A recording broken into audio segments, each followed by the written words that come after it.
Qué pena, este Zoom lo saca uno cuando quiere. Estamos muy embalados con nuestra clase y de pronto burrundum feliz. Nos saca corriendo.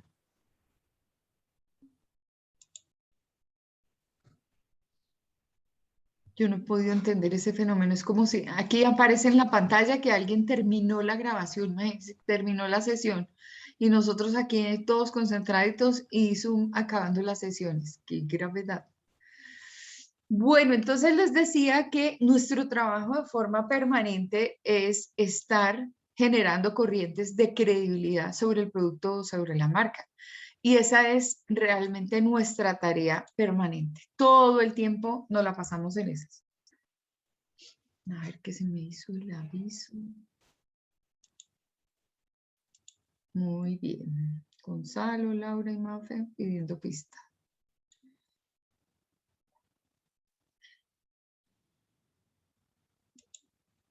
Bien. Otra vez acá, abriendo. Bueno. ¿Alguna pregunta sobre ese concepto? Nada.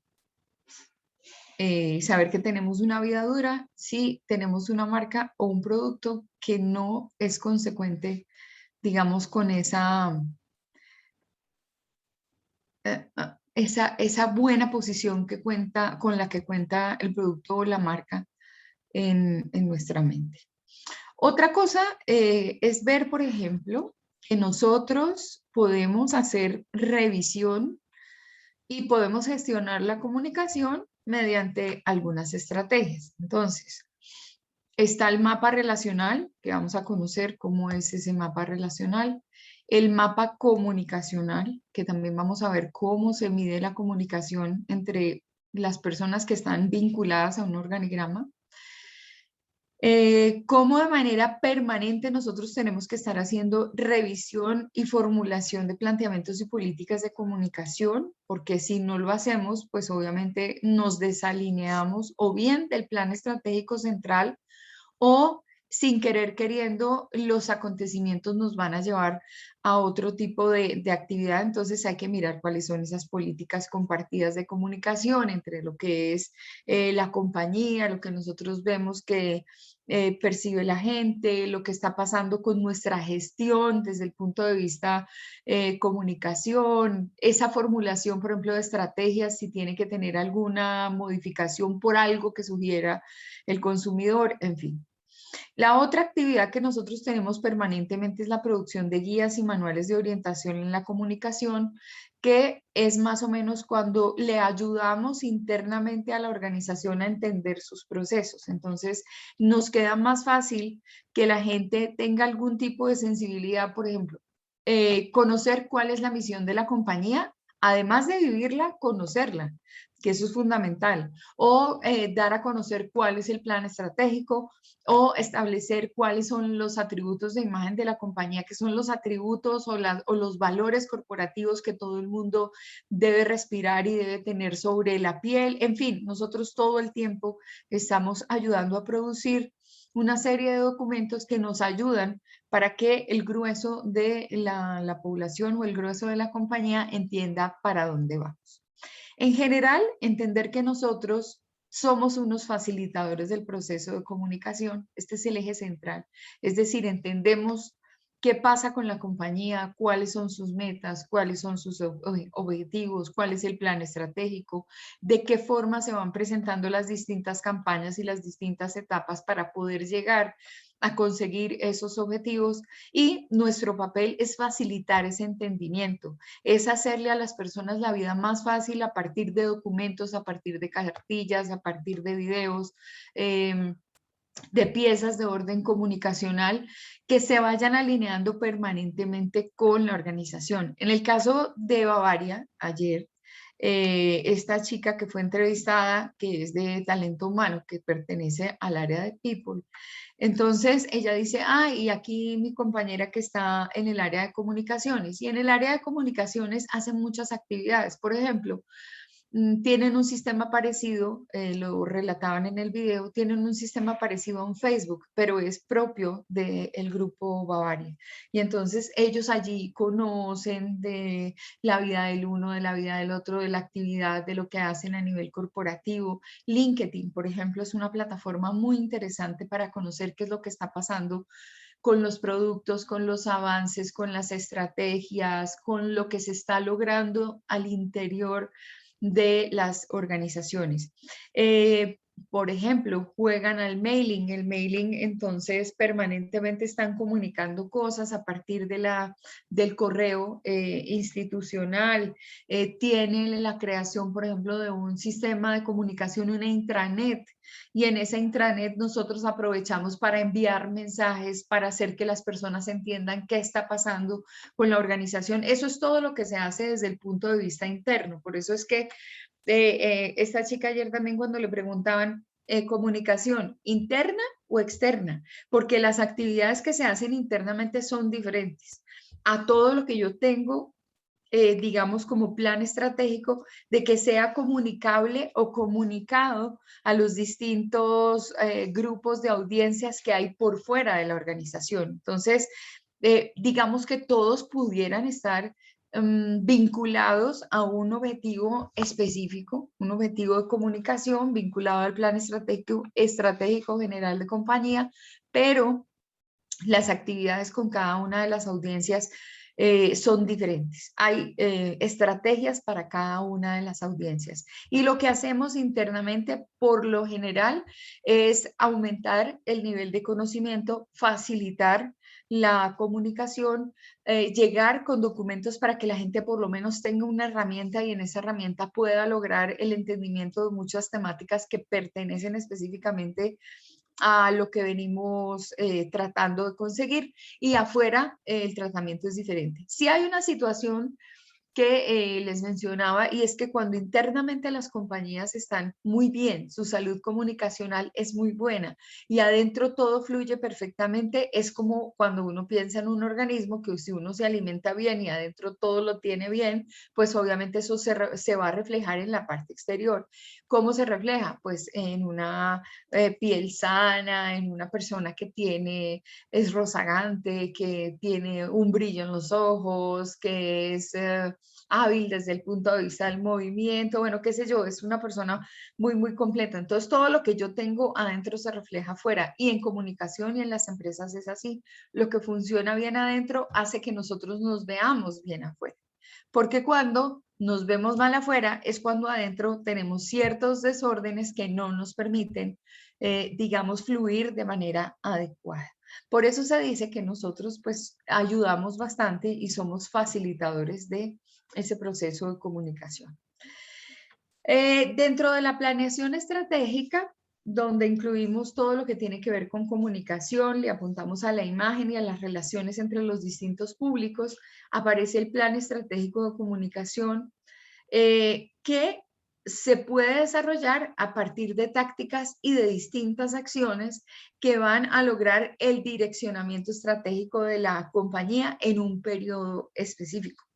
Nosotros debemos delimitar el periodo de la gestión, el periodo de la estrategia. Es decir, este plan lo vamos a desarrollar entre septiembre, octubre y noviembre, o entre septiembre y octubre. Y en noviembre, diciembre, hacemos otro tipo de plan para cerrar el año. Eso lo determina la compañía de manera indiscriminada, de acuerdo a sus necesidades y de acuerdo a lo que tenga presente que quiera desarrollar. Entonces ahí hay estrategias. La estrategia me indica cómo es el plan general, ¿sí? Entonces, vamos a dar un ejemplo. Generamos una estrategia en la universidad, en Universitaria de Colombia, para lograr que las personas que están vinculadas desde el punto de vista académico vuelvan a la presencialidad. Entonces, ese es el plan estratégico general. Eso es lo que yo quiero alcanzar. ¿Por qué lo quiero alcanzar? Porque seguramente en enero ya todo el mundo tiene que estar presencialmente en la universidad. Entonces uno identifica que hay muchas cosas que hay que hacer. decirle a las personas, mire, confíen en los mecanismos de bioseguridad. Confíen en que el hecho de estar vacunados nos va a ayudar. Confíen en que los salones tienen una capacidad tal que nos permite un distanciamiento. Confíen en que igual 100 personas de un curso de derecho, por ejemplo, si se supone que el aforo es del 35%, yo pudiera llegar a tener en un aula 35% del curso séptimo A, en otra aula el segundo 35% de séptimo A y en otra aula el último grupo que pertenece al 30% de séptimo A. ¿Y por qué se va a dar esto? Porque la universidad ha hecho una inversión, entonces ahí hay unos computadores, hay unos televisores, hay unas cámaras y entonces el sonido va a llegar, el profesor puede estar en uno de esos salones y los otros estudiantes que están en las otras salas pueden ver la clase en vivo y en directo, pero están en la universidad. Y así muchas cosas. Confíen en que tenemos agua suficiente, en que los baños están bien, en que tenemos alcohol, en fin, en que los profesores están preparados para atender cualquier situación de contingencia. Entonces, la estrategia general sería hacer volver a los estudiantes y a los profesores a clase en un nivel de confiabilidad a partir de las medidas de bioseguridad. Ese sería el plan estratégico general.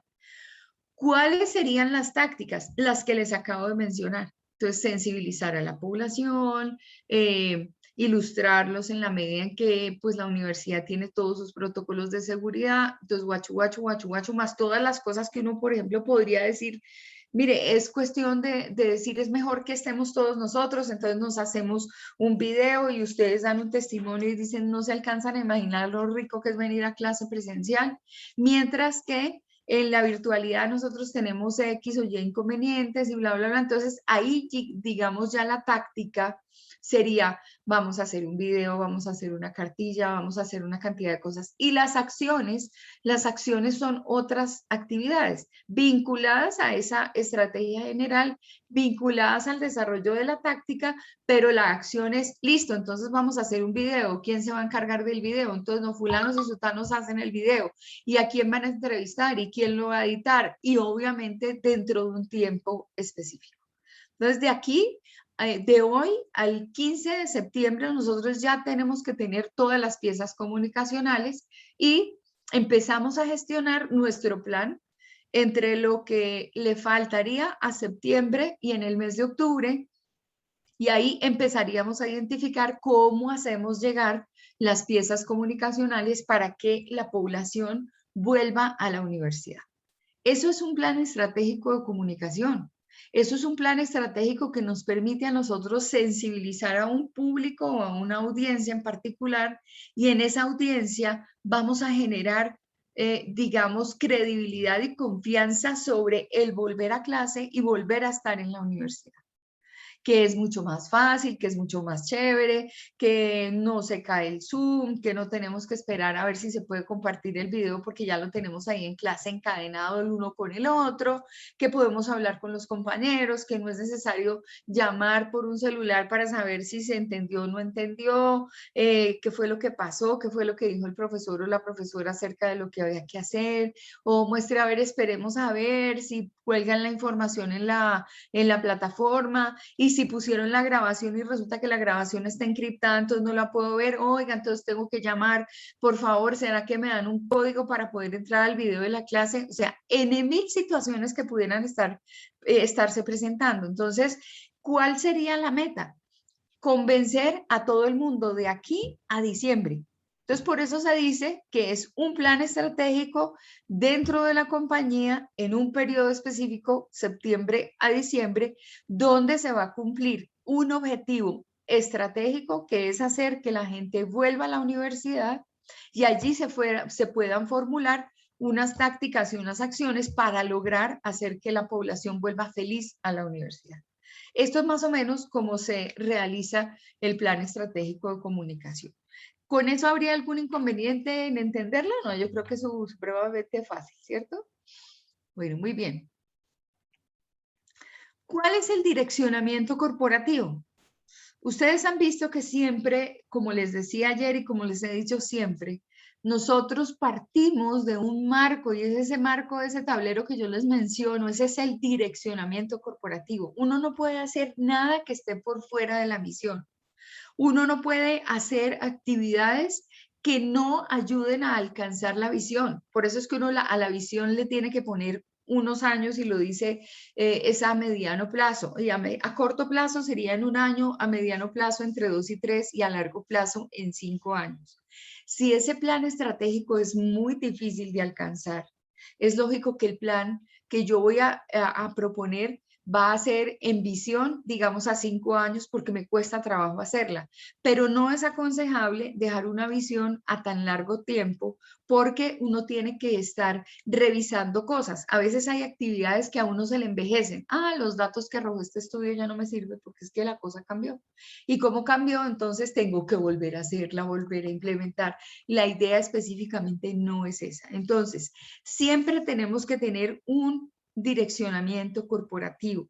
El direccionamiento corporativo es que exista misión, visión y valores. Adicionalmente, debe haber políticas corporativas.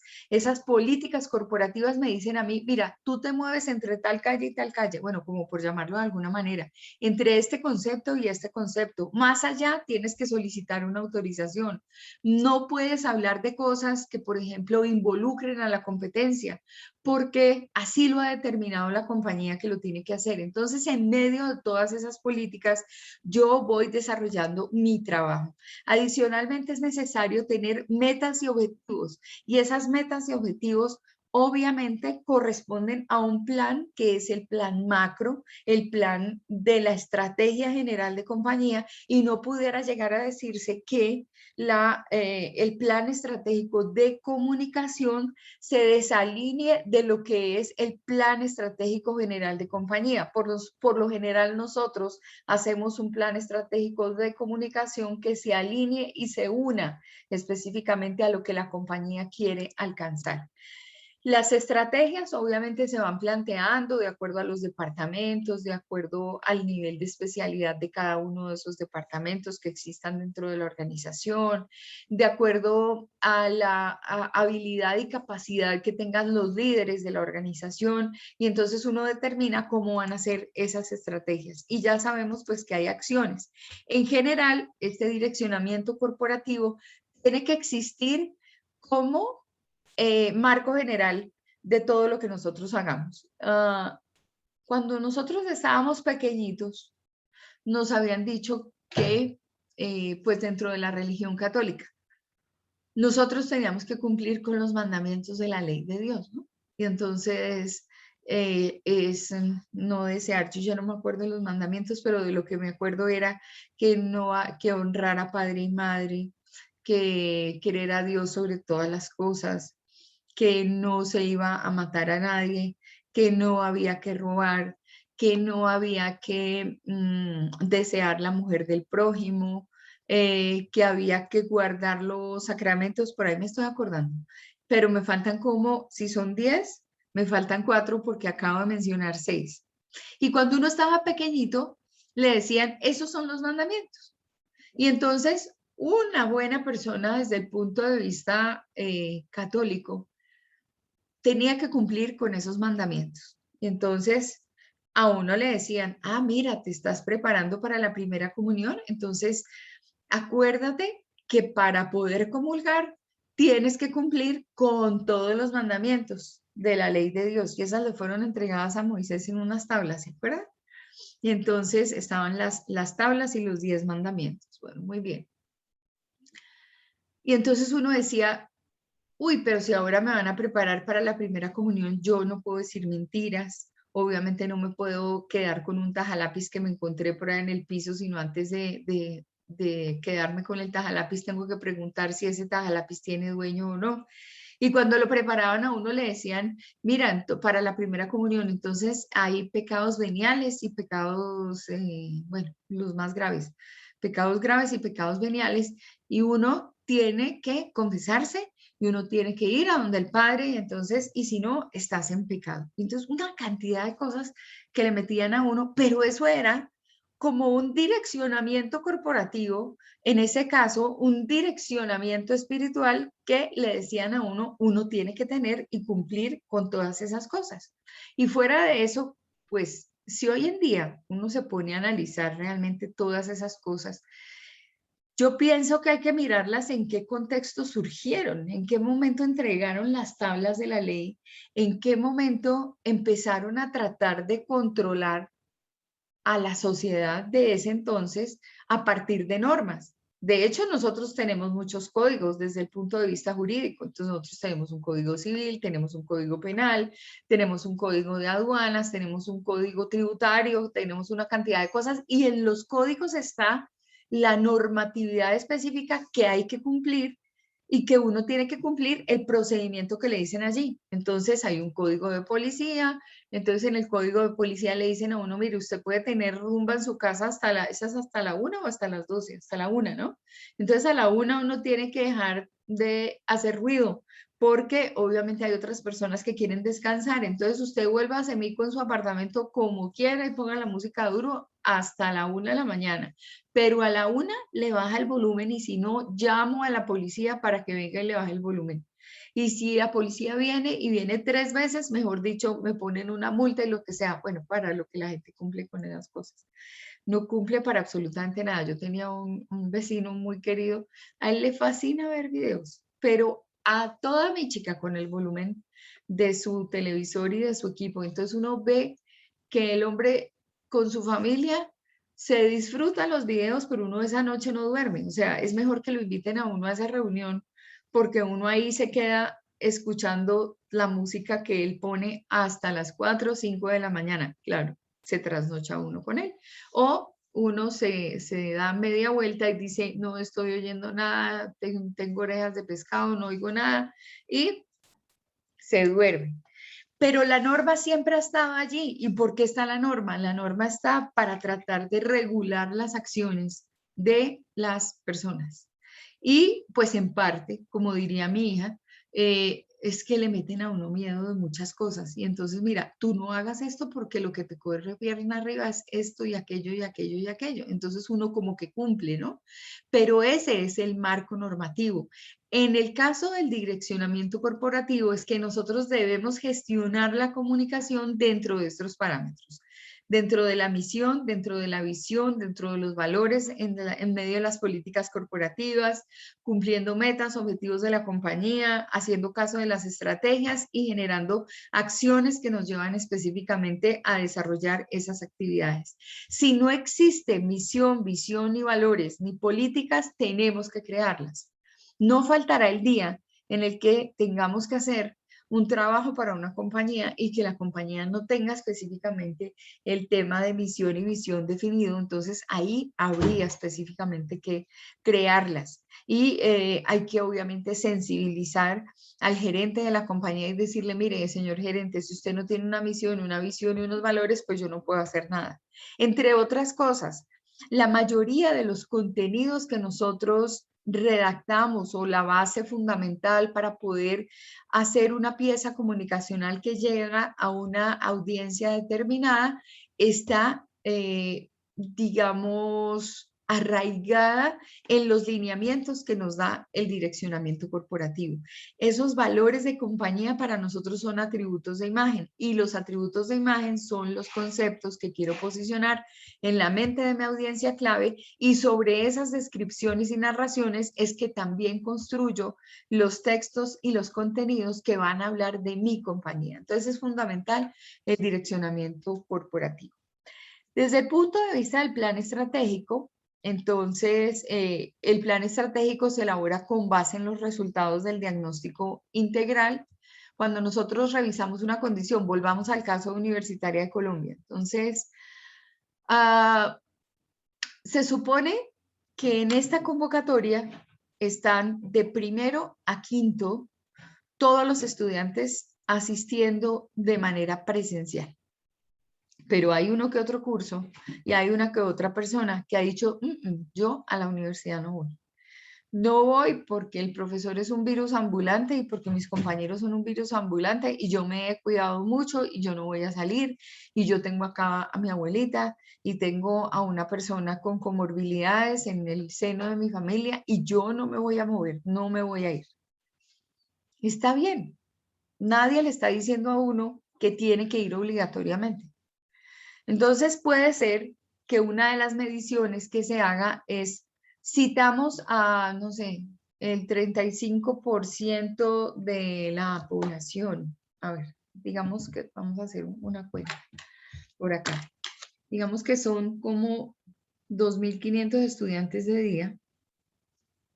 Si se citó,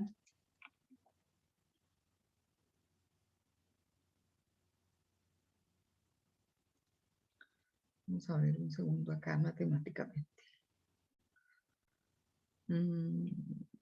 Al 70, a ver, no, 2.500 por 70%. Se sitúa a 1.750 personas de la mañana. Ese es nuestro mercado aspiracional. 1.750 estudiantes de las distintas carreras y de los distintos programas técnicos. Y resulta que vamos a ver con el cumplimiento de este listado de asistencia cuántas personas realmente llegaron. Entonces resulta que si 1.750 personas son el 100%, pongámosle que llegaron 1.200 personas, ¿qué porcentaje es ese? Entonces ahí hacemos una regla de 3 y decimos que 1.200 por 100 me da 120.000 dividido 1.700, perdón, 1.750 igual. El 69% de la población citada llegó. ¿Qué quiere decir ese 69%? Que todavía nos falta cumplir con el 31% del mercado objetivo, es decir, del 31% que no fue y que no llegó a la universidad. Entonces, mi plan estratégico tiene que modificarse a partir del primer resultado. Entonces, si yo quería traer a la universidad 1.750 personas, pero llegaron 1.200, hay exactamente 550 personas a las que yo tengo que convencer, porque ese 69% que asistió a la universidad no es el todo porque mi meta es el 100%. Entonces, me falta un 31% para convencer. ¿Qué voy a hacer yo para que ese 31% vuelva a la universidad? Me implemento, o sea, me busco la base de datos, identifico quién es el que no llegó, le doy un incentivo, entonces ese incentivo es que van a tener una nota o unos puntos de más, como lo dijo el doctor Hoyos en el comunicado número 61. Esa es una directiva, entonces en esa directiva habla de unos incentivos. Y esos incentivos, pues obviamente hacen más atractiva la vuelta a la universidad. Claro que yo creo que hoy en día la gente está como más llamada a volver a la universidad por lo que implica esa emoción de estar nuevamente allí y de cambiar el tema de la virtualidad y estar aquí frente a este computador que hasta hace gatos nos está dejando. Y esto obviamente pues no es tanto por lo que nos vayan a poner de nota además, pero sí es por parchar, sí es por hacer una cantidad de cosas. Entonces, a la hora de la verdad, pues uno dice,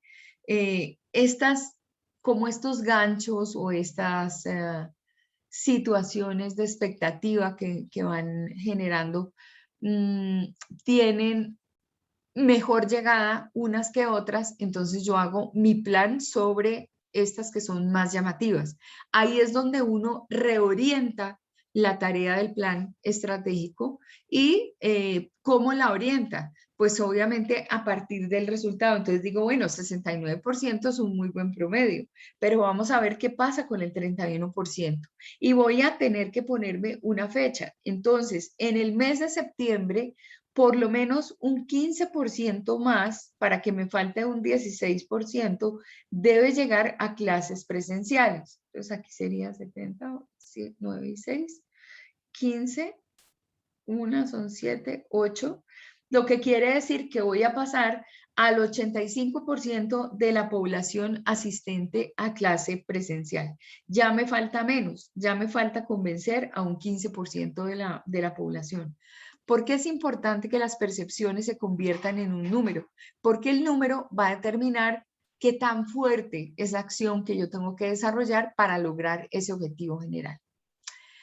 Dice también que en el plan estratégico el propósito es responder a las necesidades manifiestas en temas de comunicación e imagen de la organización y tomar acciones de mejoramiento. Entonces, no convenció la campaña que planteamos, no convenció el argumento que planteamos. Los videos no los vieron. Tuvimos inconveniente en que llegaran, en que abrieran, en que es demasiado grande, en que es demasiado pesado, en que de pronto tiene mucho testimonio y no tiene avisitos, qué sé yo. Ahí miraríamos cuál sería la estrategia comunicacional para aumentar el número de visualizaciones sobre un video particular. Recuerda que ayer vimos dos, bueno, el video que tenía que ver con el doctor Jaramillo, que está explicando qué fue lo que pasó en la situación de crisis que nos lleva a conocer la planta y que le está dando frente específicamente a una situación puntual.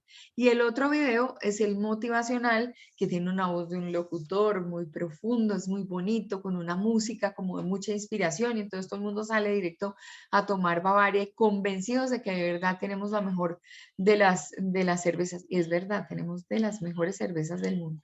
Entonces, ahí nosotros tomamos decisiones y planteamos situaciones que vayan cambiando esas realidades de nuestro plan de comunicación.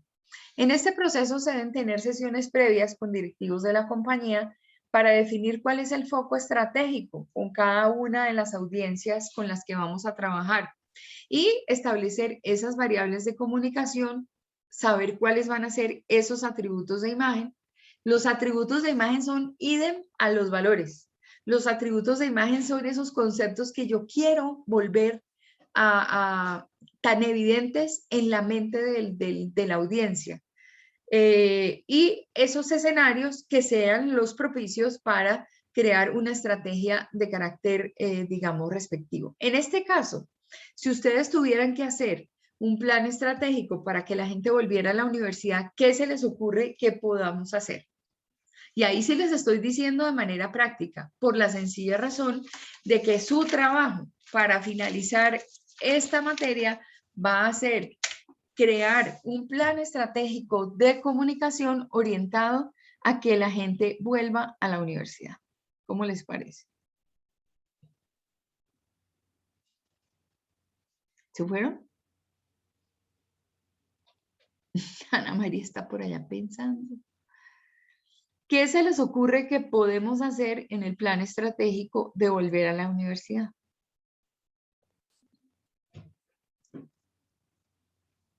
Para volver a la universidad.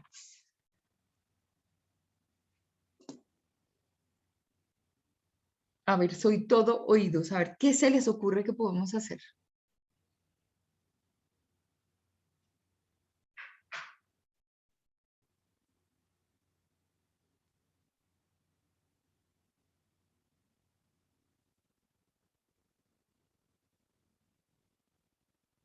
A ver, yo los veo porque no los estoy viendo.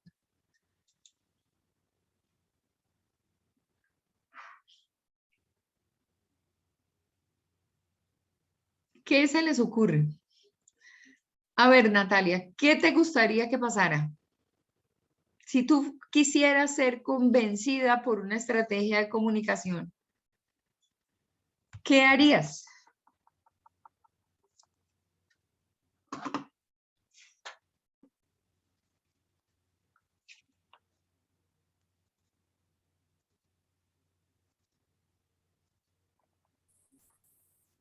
Diría que podría ser, no sé, 3 veces a la semana ir a la universidad. Bueno, tú dices que Siento que, volvamos 3 es que veces. siento que hay más personas que les gusta más la presencialidad que la virtualidad. Entonces sería 3 veces presencial y 2 veces virtual. Ok, 3 veces presencial y 2 virtual. Pero ¿qué harías desde el punto de vista de comunicación? Esto es obviamente parte de la estrategia. Preguntémosle a Gonzalo, a ver, Gonzalo, ¿qué se te ocurre podemos hacer? Yo estaba pensando, profe, cómo guiarme con los precios. Entonces, decir como, bueno, nosotros tenemos esta oferta y nuestro plus sería que, volver a nuestras instalaciones, que son tantas, eh, más o menos así como, o sea, decir como, bueno, tenemos tantas instalaciones, entonces toda la gente que va a ingresar tiene su espacio seguro. Pero, pues, sí, o sea, empezaría como más o menos como, o sea, los precios y que es presencial, digamos que sí atrae. ¿No? Ok. Ay, aquí doña Cosa. Permiso, hola. Digamos que sería atractivo mm, tener un 5% de crédito o algo así, o sea, 5% que se refleje en descuento en el pago del módulo. En la cafetería. Ah, en las cafeterías. Muestra a ver qué pasa con la cafetería. Cuenta qué pasa con la cafetería. ¿Te parece costosa? No, no, no, o sea, siento que sería buena opción el tener un descuento en la cafetería, Ah, ok. Un no sé, por descuento el tinto en la o algo cafetería. así. O que el tinto fuera gratis. Ay, esta no deja dictar clase. Sí, sería una buena opción. Que el café es gratis. Ok. ¿Qué más se les ocurre? Am, Profe, yo estaba pensando, si mi mamá me deja hablar, gracias, que, digamos, todo lo que tenga que ver con incentivos de bienestar universitario. Todas las universidades que yo conozco, pues creo que esta también lo tiene una parte que se llama bienestar universitario, donde busca, digamos, incentivar a los alumnos, digamos, que mi universidad tiene salones de ping-pong, que tiene gimnasio, aprovechar todos esos espacios de bienestar universitario yendo presencialmente, digamos, incentivándolos a que no solo es ir a estudiar y nada más y ser como objetos de estudio y ya, sino que también pueden encontrar un espacio de recreación dentro de la propia universidad en diferentes aspectos, ya como gusten, o yendo a un gimnasio, o jugando, o en diferentes actividades que pueda también realizar la universidad a nivel presencial. ok. Gimnasio lo hay muy bueno. Yo no sé si ustedes lo conocieron. ¿Sí lo conocieron? Que está en la sede del León. Bien, pero juegos, por ejemplo, no tenemos. Sería chévere, no sé, ponerle ping pong, ¿qué más? Por ejemplo, yo en mi anterior universidad habían espacios, digamos, habían salones de ping-pong, habían juegos de mesa que se lo prestaban a uno, pues en la cafetería pues habían las máquinas dispensadoras, o pues si uno quería comprar directamente en la cafetería. A veces, digamos, la universidad llevaba a diferentes personajes o iban de radio, de la calle o Radio Uno, a los de comunicación nos decían, vamos a ir a RCN, o vamos a ir a Caracol, o vamos a ir a tal cosa. Hacían también salidas como para dispensar y todo también depende de la materia que uno esté cursando. Entonces, siento que eso también hace parte del bienestar universitario para que a todos como que no se nos haga un poco más ameno también ir a la universidad y que no solo sea, ay, voy a estudiar, porque después de un tiempo puedes decir, ay, voy a estudiar, pues tú también te cansas, sea virtual o presencial. Ok, perfecto. Listo. Aquí estoy anotando para que hagamos un buen plan estratégico, una muy buena estrategia y podamos lograrlo. Por lo menos lo vamos desarrollando dentro de este módulo, lo planteamos a la universidad, generamos las acciones estratégicas y lideramos el plan de comunicación. ¿Qué más se les ocurre que podemos hacer? Profe, yo tenía una idea. Dale, Brian. No sé qué tan buena idea sea, pues, como para las personas que se preocupan, obviamente, por sus abuelitos, por sus hermanitos menores, que sea obligatorio que todos nos vacunemos y que la universidad implemente eso a través de sus redes sociales o por medio de WhatsApp o por todas las redes que ellos tengan, que, no sé, los puntos de vacunación en Bogotá o los puntos de vacunación más cercanos para que las personas pues vayan y se vacunen y cuando vayamos a la universidad pues lleven su carnet y muestren que sí es verdad que ya se vacunaron. Ok. Entre otras cosas, ustedes, no me acuerdo de las edades, ¿todos son mayores de 20? No. Nicole, ¿sí tiene 20? ¿Quiénes son menores de 20? Yo, profe. Yo, profe. Yo, profe. Ah, ok. Porque ya empezó el tema de la vacunación para los de 20, ¿no? Pero hay que mirar a ver qué, entre otras cosas, a mi hija se le puso la vacuna hace poquito de Moderna. Uy, casi se muere, me muere esa muchachita del dolor en el brazo. A mí me tocó con Pfizer y casi se me cae el brazo 2 veces, ¿no? Pero el de Moderna como que es peor que el de Pfizer, es horrible. Pero esto está interesante.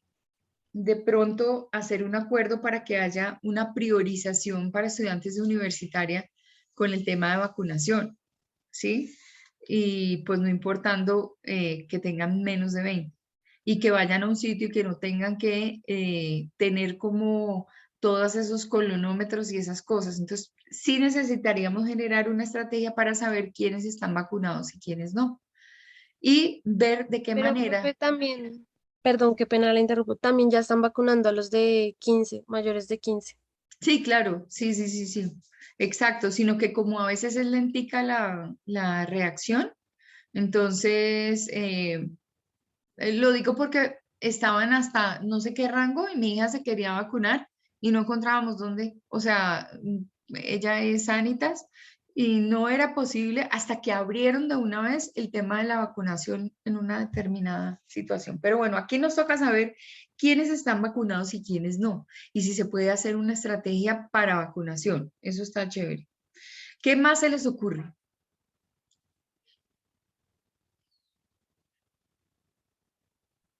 ¿Qué más podemos hacer? Entonces les recuerdo, ir 3 veces presencial y 2 virtual, o sea, cambiar, hacer algo con un plus a nivel de precios, que la cafetería tenga descuentos, que el café en la cafetería sea gratis, que haya incentivos a partir de bienestar universitario, que se haga una información o se hagan videos que tengan que ver con todos los espacios como de juegos y de gimnasio que pueda tener la universidad, incorporar máquinas dispensadoras, que se lleven personajes a la universidad, que se hagan visitas o salidas de carácter pedagógico, que en general hacer más ameno retornar a la universidad, la estrategia de la vacunación y anunciar por las redes de la universidad donde hay plan de vacunación y de pronto lograr algo a nivel directo con el carnet de universitaria. ¿Qué más se les ocurre?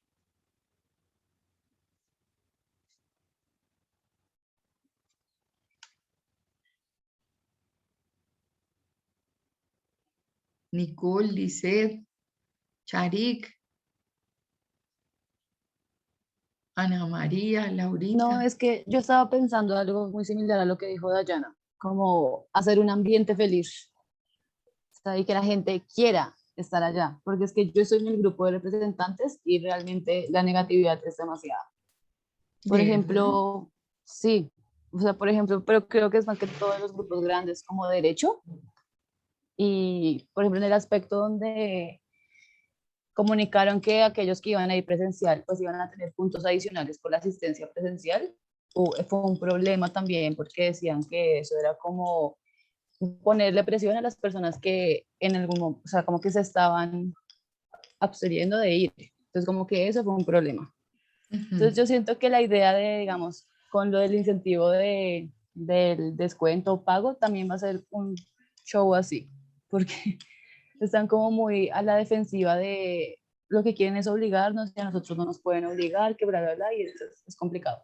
Pero en cuanto a la idea, sí, sí me gustaría más como la cosa de que se fuera un ambiente en el que uno le gustaría estar, como que se refuerza la idea que es como tu segundo hogar y que puedes estar bien y todo eso.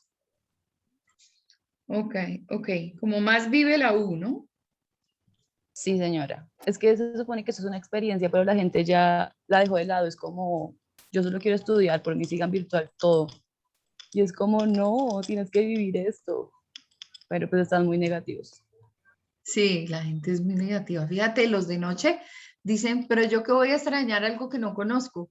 O sea, nunca tocaron la universidad, están en el mismo periodo en el que ustedes están, pero a ellos no les interesa ir. Claro, como les decía ayer, la condición es completamente diferente. Una cosa es salir de día y de pronto reunirse y almorzar y salir al Transmilenio y lo que sea de día, y otra tener que salir corriendo a las 10 de la noche en medio de todas las problemáticas que tiene la ciudad, que son muy aburridoras, o sea, el tema de seguridad.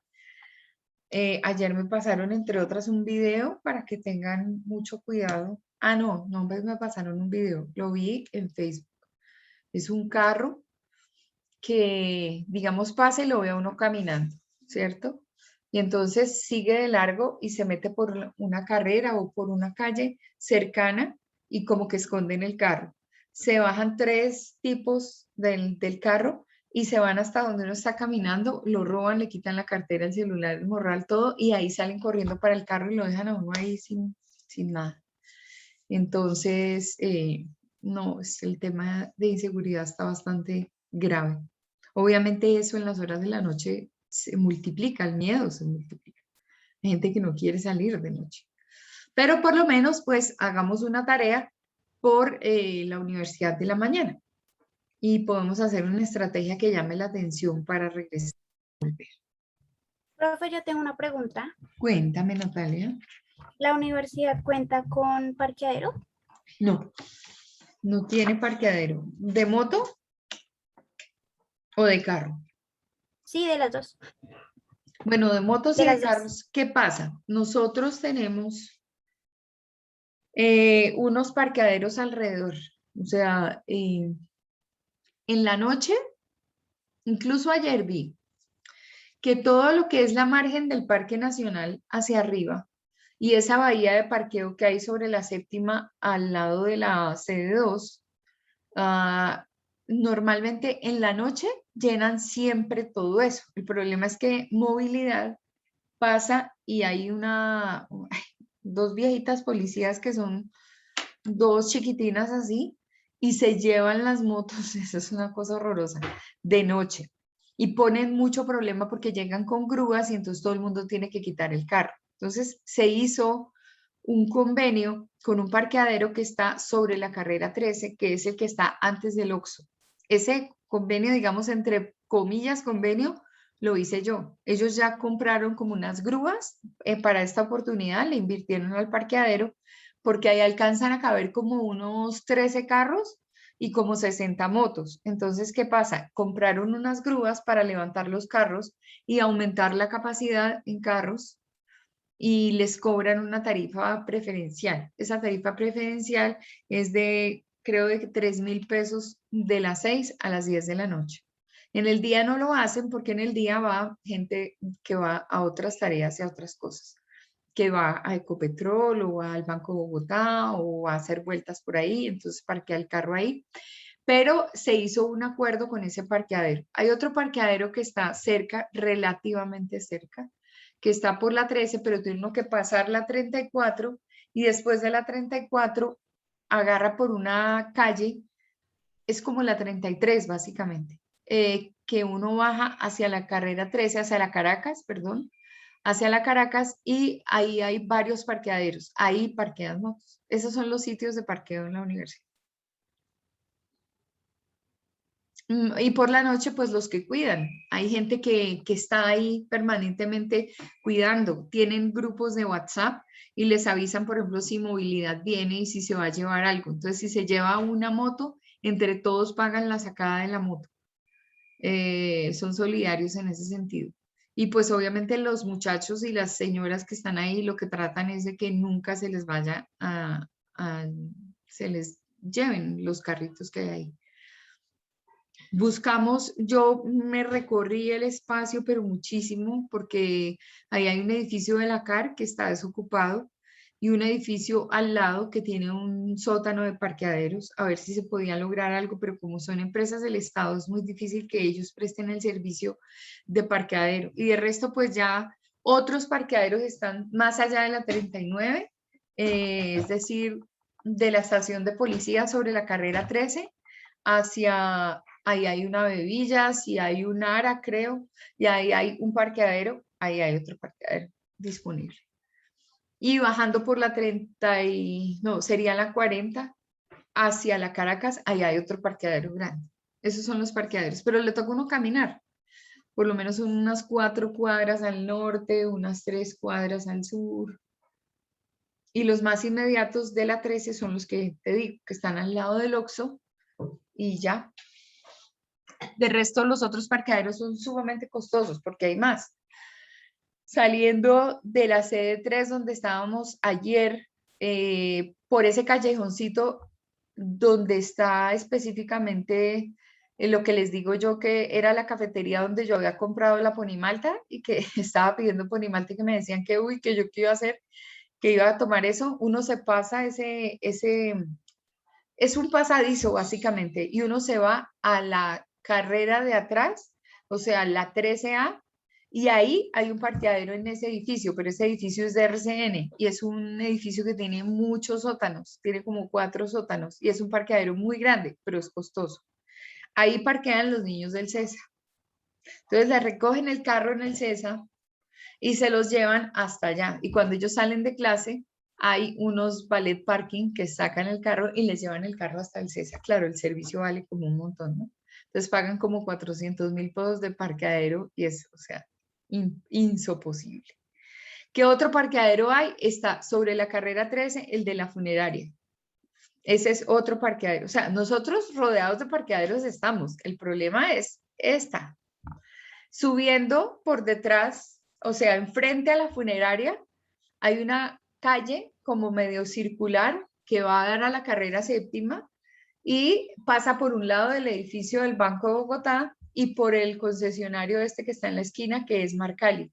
Y ahí hay un parqueadero en Renault Minuto. O sea, como te digo, hay muchos parqueaderos. El problema es el costo del parqueadero. Ese es. Bueno, ¿qué más se les ocurre que podemos tener ahí presente como parte de la estrategia para empezar a diseñar un plan estratégico y luego llegar a las distintas acciones y a los distintos contenidos que nos lleven a armar un plan estratégico de vuelta a la universidad? Eso me parece súper bonito, me parece súper chévere. Entonces, pues quedo atenta a lo que me quieran contar.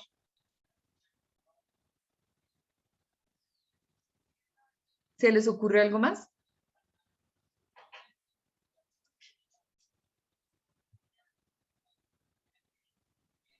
Profe, pues yo estaba era pensando que para mí hay cosas de las que se dicen que no son viables porque estamos pues en medio de una pandemia, ¿no? O sea, digamos, lo que decía Brian con respecto a lo de la vacunación y todo esto, pues me parece importante y siento yo que, digamos, un plan o algo ya diseñado para llegar a los estudiantes, pues ese es el uso de las redes sociales y todo esto para empezar a promover más que las cosas de autocuidado, como tener un poco más de presencia dentro de las redes para que los estudiantes, pues llegue a los estudiantes y como que sea más fácil la comunicación. Sin embargo, yo no veo viable lo de unas salidas, programar salidas pedagógicas, porque estamos en medio de una pandemia y por más que uno quiera y los profesores quieran, pues no es posible, digamos que incluirlo dentro de un plan para volver a la presencialidad, porque siento yo que eso se daría es con el tiempo.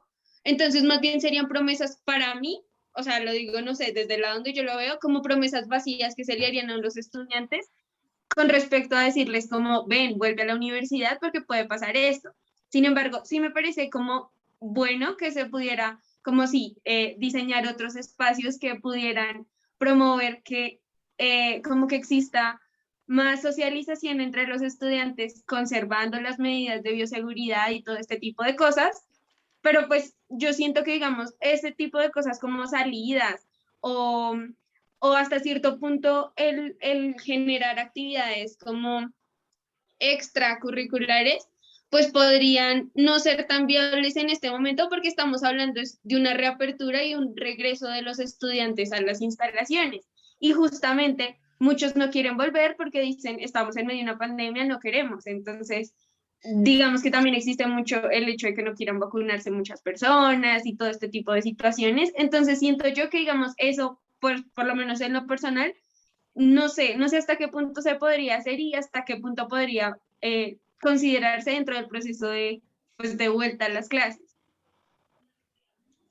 Hay cosas que sí se pueden hacer, pues porque cada quien, a nosotros se nos facilita muchísimo desde el punto de vista de comunicación por los grupos tan pequeños, porque somos un grupo manejable desde el punto de vista una visita, por ejemplo.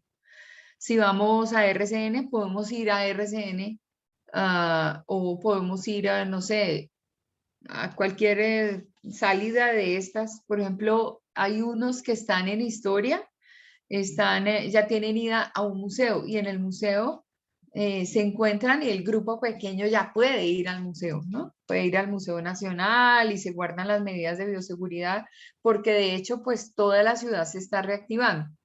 El rollo es para una población tan grande como la de Derecho, como la de Arquitectura, la de Psicología, la de, digamos, auxiliar de veterinaria y cuidado de mascotas, eso sí, porque son muchos.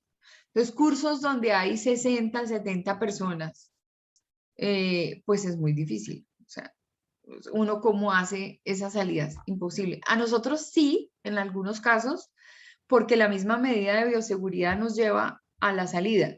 Y obviamente, pues lo que dices, socialización entre los estudiantes, pues sí me parece que lo debemos hacer. Hay que pensar qué actividades se han desarrollado, ahí sí podíamos hacer un poco y volvemos al tema de la investigación. ¿Qué han hecho en otros países las universidades, por ejemplo en España, en Italia? ¿Qué han hecho ellos para hacer que la gente vuelva? Porque es que el problema es que esta pandemia, o por lo menos desde la gripe española, el globo entero no tenía una condición como esta. Y todo lo que se vive socialmente, psicológicamente con las personas es lo mismo. No importa dónde sea, en España, en Italia, en Alemania, en Francia. Yo creo que en Estados Unidos son como los más despreocupados de todos, porque ellos sí, el concierto, andan sin tapaboca, ellos suben y bajan y no les importa. Pero todos, absolutamente todos, estamos viviendo ese tema de pandemia y estamos descubriendo qué es lo que pasa. Por ejemplo, ahorita la amenaza de la Delta a mí me parece complicada, porque según dicen, yo no sé si es que es la época de meterle miedo a todo el mundo o qué, pero dicen que la Delta obviamente nos va a poner peor que cuando entró el COVID-19 normal, que nos guardaron a todos y entonces por ahí hubo una persona a la que yo le pregunté y me dijo, no, pues aprovecha ahorita de salir y aproveche de ir a comprar lo que tienen que comprar y más o menos que tenemos una normalidad porque vamos a volver a estar confinados porque la Delta es peor que cuando entró el COVID-19. Y yo digo, pero Señor Jesús, ¿peor que esto? Tanta gente que ya se ha llevado, tanta gente complicada. Ayer oía ocupación, por ejemplo, en UCIs del 50%. Estamos bien, estamos mejorando. Pero lo que no lo pone a uno chévere son las noticias de Europa, que fueron los primeros que vivieron el COVID. Entonces, hay que tratar de investigar, los invito a que investiguemos a ver qué está pasando en otras partes, qué hicieron otras universidades, qué ha funcionado, qué no ha funcionado, porque el miedo, la negativa y lo que nosotros vivimos socialmente lo han tenido todos los países, todos, absolutamente todos, en su dimensión, en su sentir, en lo que sea, pero hay una generalidad, porque esto que estamos viviendo es completamente nuevo. A mí me da una tristeza ver a los chiquitines de 2 y de 3 años con tapaboca, me parece terrible. Por ejemplo, ellos, imagínense, sin tener la posibilidad de salir tranquilitos y siempre con el voz a la cabeza. Ayer todos los profesores estábamos, pero con un dolor en el pecho del famoso tapabocas, todos ahogados, esa hiperventilada que se pega uno dictando clase, ahí es horrible. Pero bueno, investigamos a ver qué está pasando y qué se nos ocurre para armar ese plan estratégico de volver a la universidad. A ver con qué salimos. De pronto salimos con un trabajo muy bonito, un trabajo muy chévere, podemos hacer videos, podemos multiplicarlo por las redes sociales de la universidad, o sea, muchas cosas que son interesantes. Los invito a eso. Y pues sería chévere, Nicole, que nos fueras contando también de la parte negativa, porque yo sé que Derecho es una influencer bastante grande en la universidad. Derecho es una masa poblacional sumamente grande. O sea, es que tener 3 cursos de 70 o de 90 en un mismo periodo es complejo, tanto de día como de noche. De día, por ejemplo, a veces hay 1 o 2 cursos, pero de noche hay 3. Entonces, del mismo periodo son 3, 4 o 5, y eso multiplíquenlo por 60 personas, por 70, eso es una población muy grande. Y dentro de todo eso hay gente, digamos, los de derecho siempre están practicando con la universidad, o sea, todas las figuras, que la tutela, que el no sé qué, todos ellos son con amenazas y todos con código debajo del brazo. Entonces eso es lo que no es chévere, porque además son muy negativos con el resto de la población. Por eso es que Nicole dice, no, qué jartera, o sea, ese grupo sí es peleón y de una vez yo me imagino que cada rato dice el artículo, no sé qué, que dice más, dice el código tal, es que si no, entonces que la tutela y todo, me imagino que lo ponen ahí debajo del brazo, debe ser así, ¿cierto, Nicole? Por el momento no, no ha sido así, pero sí es más como a segmentar. Como miren, es que esto no puede ser así, unámonos, que no sé qué vainas, pero muchos sí están como, bueno, ya párenle, que ustedes le buscan problemas a todo. Pues algunos representantes, ¿no? Entonces, como ustedes les buscan problemas a todos, ya estamos cansados de esto, porque para esto no es el grupo, comuníquense directamente con el Con la señor universidad. Isaac, algo así, Sí. y eso, y es como eso, todavía no han llegado, pero ya ahorita ya están otra vez Ay, escribiendo cosas así, qué pereza. un poquito. Increíble, increíble, increíble. Bueno, pues ahí les dejo la curiosidad a ver qué podemos hacer. ¿Les parece? A ver si construimos y hacemos pues entre todos un material que nos sirva.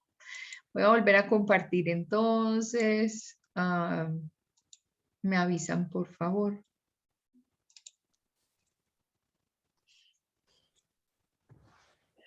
¿Ya la ven?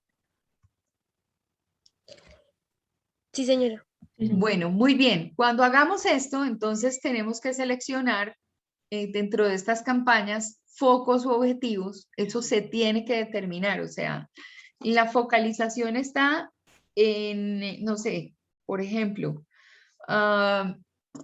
en cambiar el lenguaje, en convencer, en ser muy positivos, en vender una viva la U, en vender un espacio muy agradable, como decía Fernanda, a partir de actividades, a partir de muchas cosas. Eso sería chévere. Hay que mirar a ver cómo se puede lograr eso. Entonces, ahí se determinan los focos y los objetivos. Y esos objetivos es identificar el foco y para ese foco en particular establecer un objetivo. Entonces, uno a medida que va desarrollando su plan estratégico, pues va creando y va determinando cómo es.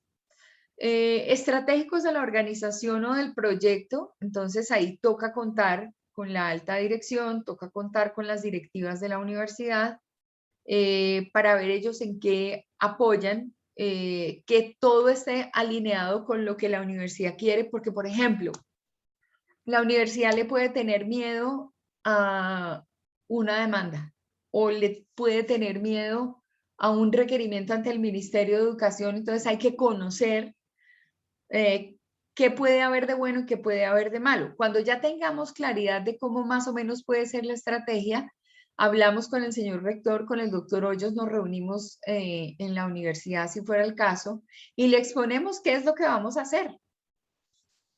A ver él qué opina, desde la voz de la universidad, ¿qué opina? Esto no lo podemos hacer, esto sí lo podemos hacer, esto sería interesante tal cosa, o yo me he enterado como rector de X o de Y cosa, eso es importante.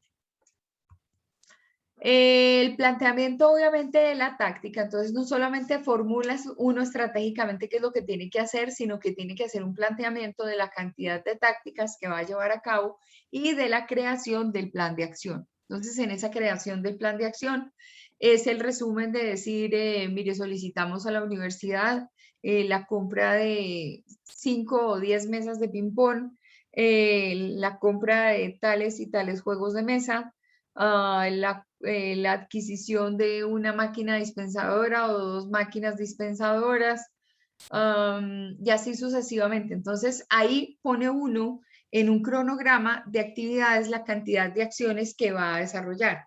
Entonces, por ejemplo, un viernes a mediodía podemos hacer una presentación musical. ¿Dónde hacemos la presentación musical? En una terraza de la universidad, por ejemplo.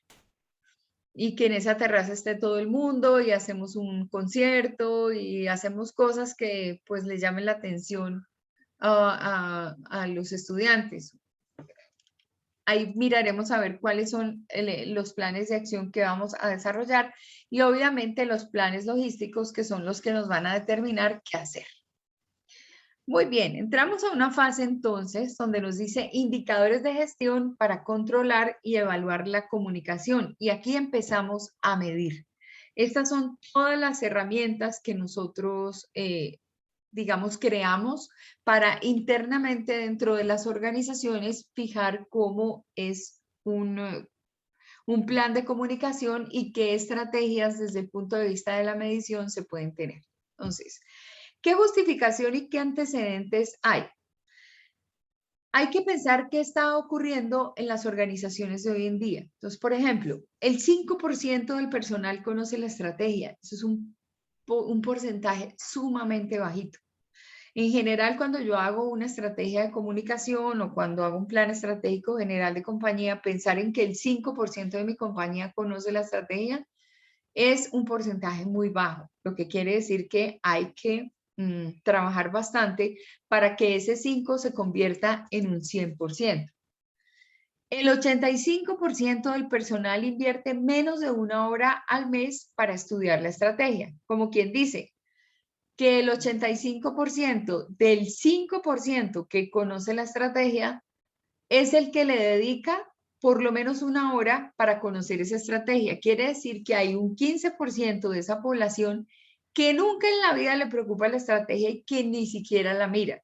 Entonces, es parte de la sensibilización que nosotros debemos tener presente en nuestra cabecita como plan estratégico, identificar que todo el mundo esté involucrado con las estrategias de cambio, las estrategias comunicacionales o todo aquel plan que quiera proponer la alta dirección que deba realizarse dentro de la organización.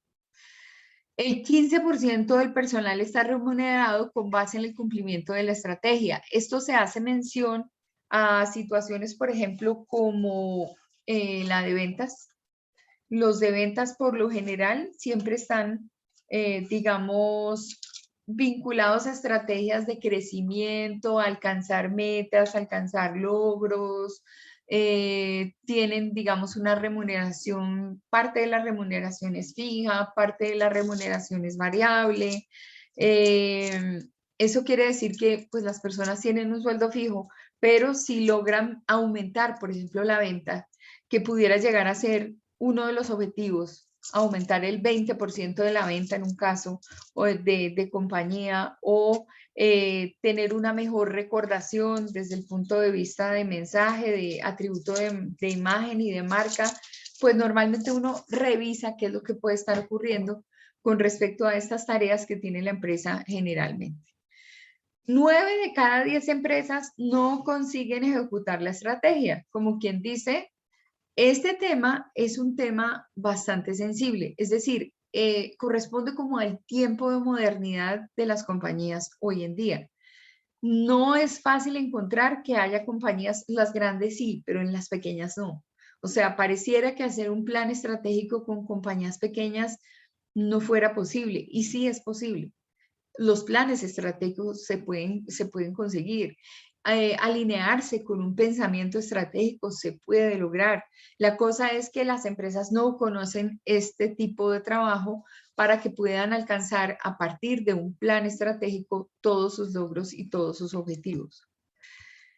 Entonces, ¿nosotros qué pretendemos hacer allí? Entonces, contarle a la gente que comunicar, que solidificar el concepto de imagen y establecer una relación con los distintos públicos objetivos es un seguro para la compañía. O sea, yo no puedo seguir pensando en gestionar algo sin que tenga que ver la gente, sin que tenga que mediar el resultado, sin que tenga que mediar el bienestar que alcanza la persona con respecto a estos planes. Entonces, por eso es que a nosotros nos toca sensibilizar, utilizando una palabra que ustedes dejaron, que dejó este resumen que vimos de posibles acciones para volver a la universidad.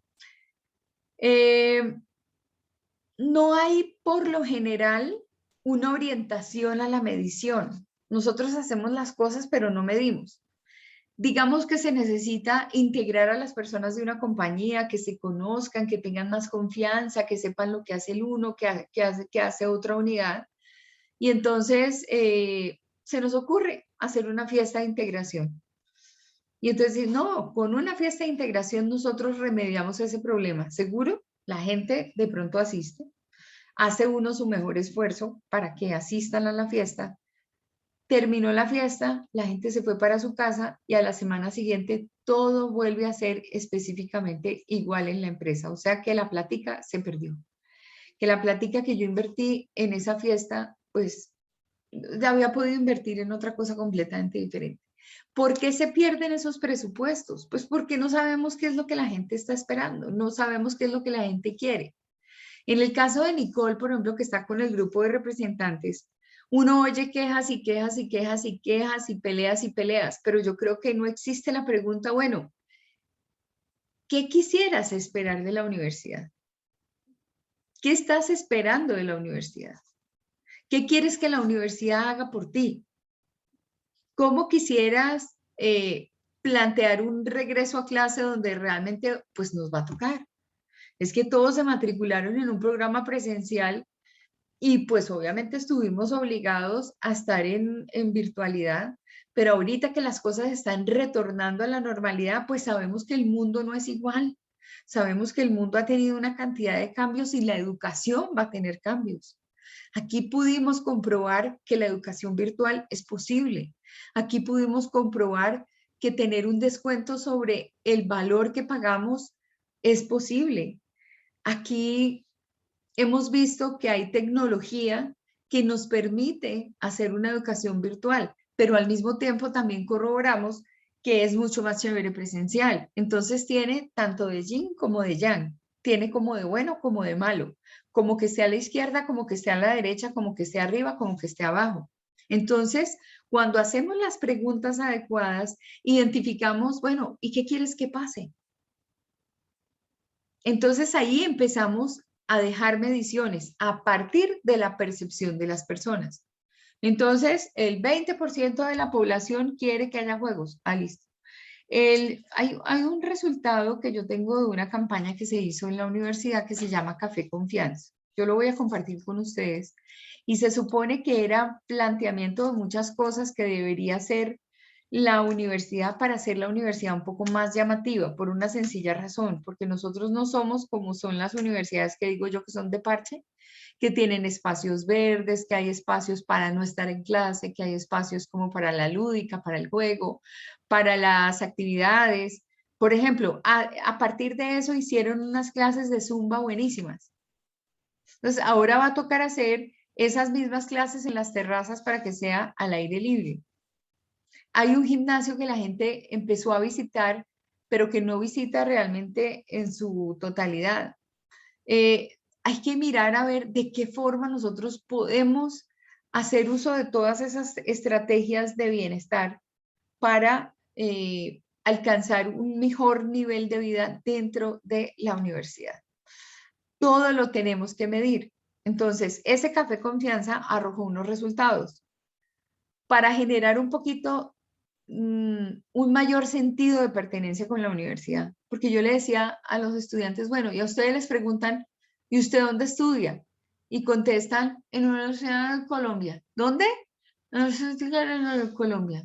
Y por pena, entonces, ¿cómo así? O sea, a ver, las instalaciones no tienen nada que desearle a otras. Por ejemplo, yo considero que la gente que estudia en el IMPAU dice que estudia en el IMPAU y las casas de nosotros son más lindas y entre otras cosas ya tenemos el mismo número de casas que tienen ellos. O sea, tenemos 23 casas disponibles para la universidad. Totalmente visibles, ustedes ya las vieron, están con obras de arte, con muy buenos sofás, con una cantidad de decoraciones, digamos, de plantas que están adentro. Y eso que la sede 2, ¿ya entraron a la sede 2? ¿Que es la de la séptima? ¿Ya fueron?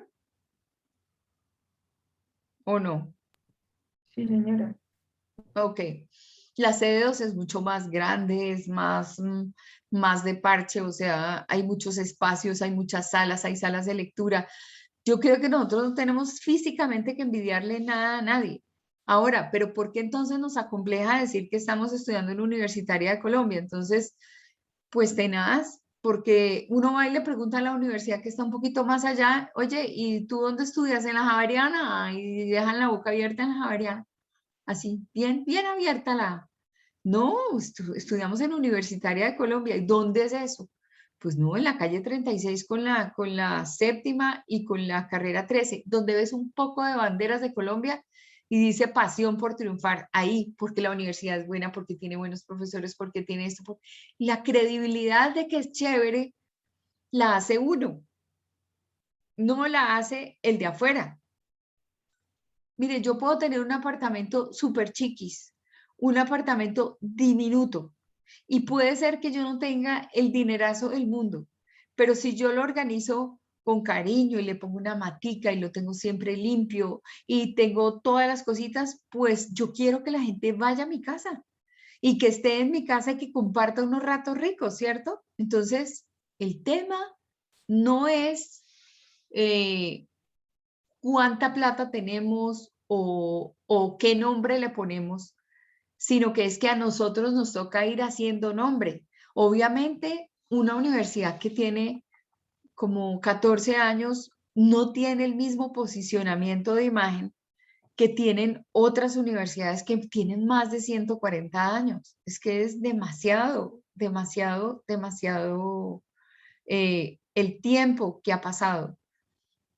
No es lo mismo decir que Carlos Lleras Restrepo estudió en mi universidad y pues obviamente pues nosotros no tenemos todavía ningún ni padre de la patria ni lo que le ocurre por ejemplo al externado. En el externado han estudiado todos y uno sabe que ahí todas las que son la mayoría de los personajes de las cortes han estudiado o en el Rosario o en la Javeriana o en el externado y esas han sido sus almas mater.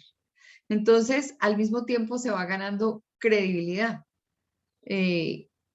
No me hace feliz que Claudia López estudió en la universidad y tampoco me hace feliz que Petro estudió en mi universidad, pero estudiaron allá, así como los magistrados, como una cantidad de cosas. Entonces, uno se hace a su historia, uno se hace a su credibilidad. Entonces, es algo que va con uno, algo que va con su convicción, algo que va con sus estrategias de difusión. Entonces nosotros tenemos todo para lograr tener un reconocimiento y para hacer de nuestro lugar el mejor lugar. ¿Debe haber una orientación hacia la medición? Sí, y aquí vamos a aprender a medir. Entonces, hay necesidad, por lo general, de conocer muchos avances puntuales sobre los resultados de las cosas, de optimización de los recursos. Por ejemplo, tener un gimnasio al que no va la gente, pues sí, el gimnasio muy bonito, pero si la gente no va, entonces aumentemos el número de personas que van al gimnasio. Eso ya se considera un número, se considera una métrica dentro del estudio. Optimizar el recurso, entonces que tenía yo 10 juegos de ajedrez, no, ahora necesito 20 juegos de ajedrez. Entonces uno dice, listo, dentro de la parte lúdica, dentro de volver a la universidad un parche, pues listo, entonces ahí hacemos algo. y así sucesivamente. Valorar el talento, muy importante, hay que hacerlo dentro de todo este ejercicio, valorar quién está detrás de toda la gestión. Nosotros, por ejemplo, hemos sido conocidos porque es la Universidad de Moreno de Caro, pero Moreno de Caro tiene una parte negativa, tiene su yin y tiene su yang. Muy positiva para algunos, de mucha denuncia, de mucha actividad, pero ¿para qué? O sea, yo sí les digo que el señor Carlos Moreno de Caro es muy inteligente. Es por lo menos una persona que ha dicho, oiga, ¿sabe qué? La educación no tiene que ser costosa. La educación tiene que estar al alcance de personas que nunca creyeron podían ingresar a la universidad. O sea, desmitificar el hecho de que solamente un joven puede entrar a la universidad. ¿Y qué pasa con todos esos abuelitos que se han matriculado en derecho y que se han matriculado en otras carreras y que van allá y que se matriculan y están en primero y tienen 70 años o tienen 80 años como nos ha pasado?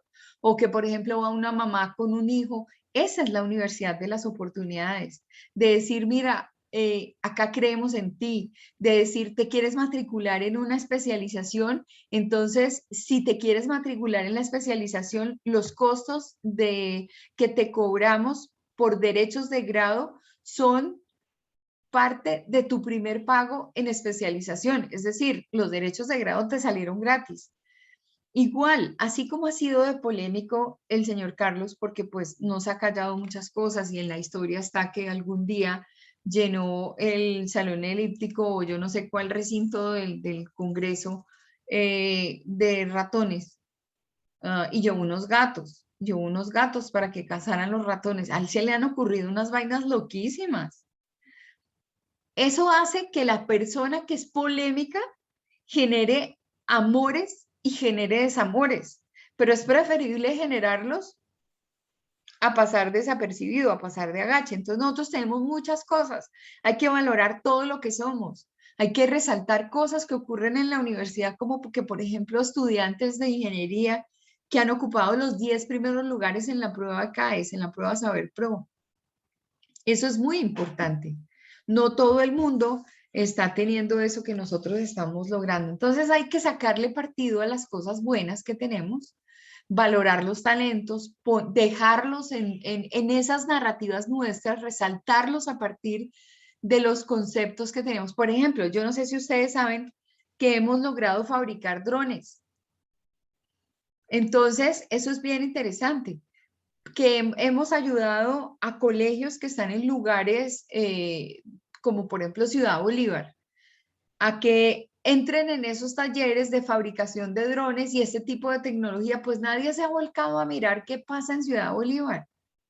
Y a nosotros sí nos han llamado la atención hacerlo. Entonces, esa visualización de una cantidad de cosas que hacemos con las comunidades nos ayuda a solidificar nuestra imagen y es lo que nosotros podríamos tomar como un antecedente para empezar a medir. Entonces, en cuanto a comunicación, se requiere conocer el valor real que genera la labor, gestionar el capital intelectual que tenemos. Necesitamos tener control de las actividades que vamos desarrollando, evaluar de manera permanente, no seguir evitando los datos numéricos, es decir, todo eso que se llama percepción que ya vimos se puede convertir en un número. Pasamos de la investigación cualitativa a la cuantitativa, que nos arroja datos y que en esa permanente investigación nosotros buscamos que tengamos datos para poder saber qué está ocurriendo. Entonces, por ejemplo, yo les decía, son tantas las personas, 1.700 estudiantes que queremos conquistar, llegaron 1.200, entonces estamos sobre el 69%. Nosotros le tenemos mucho miedo al número y no deberíamos tenerle miedo al número, deberíamos utilizar el número para saber cómo es la gestión que venimos desarrollando. Y los indicadores de comunicación son diferentes a las de las otras áreas, porque nosotros tenemos una cultura propia de indización. ¿Qué es la indización? El índice. ¿Qué tanto nos conocen? ¿Qué tan bien estamos comunicados? ¿Cómo están las credibilidades o las incredulidades sobre un determinado departamento de la universidad o un departamento que tenga la compañía para la cual estoy trabajando? Entonces, vamos a aprender a medir Les voy a presentar el resumen, se los voy a publicar ahí en la plataforma en el día de hoy para el resultado de Café Confianza, para que veamos qué muela nos estaba doliendo hace 2 años, por ejemplo, y qué era lo que pedían los estudiantes para hacer más agradables los espacios. Es importante que ustedes lo conozcan porque esos eran los datos antes de la pandemia. Ustedes entraron con la pandemia y ahora tienen una realidad y es una virtualidad que queremos volver presencial. Entonces, miremos a ver qué campaña podemos hacer para construir una realidad. En fin, bueno, entonces hasta aquí vamos a dejar en el día de hoy nuestra temática. No sé si tengan alguna pregunta, algo que quieran saber.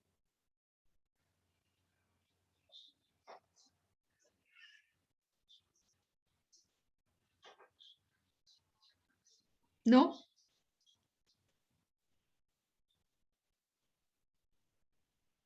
Bueno, al terminar la clase, ya no está Brian, seguramente se le cayó su internet. En fin. Bueno, entonces que tengan un feliz día, que les vaya bonito. Si tienen algo, mañana lo vemos, mañana lo revisamos, mañana les presento Café Confianza en la universidad. Nos encontramos con el favor de Dios allá. Bueno, que tengan una linda clase ahora. Que les vaya muy bien. Gracias, profe. Gracias. Gracias, profe. Gracias. Chao.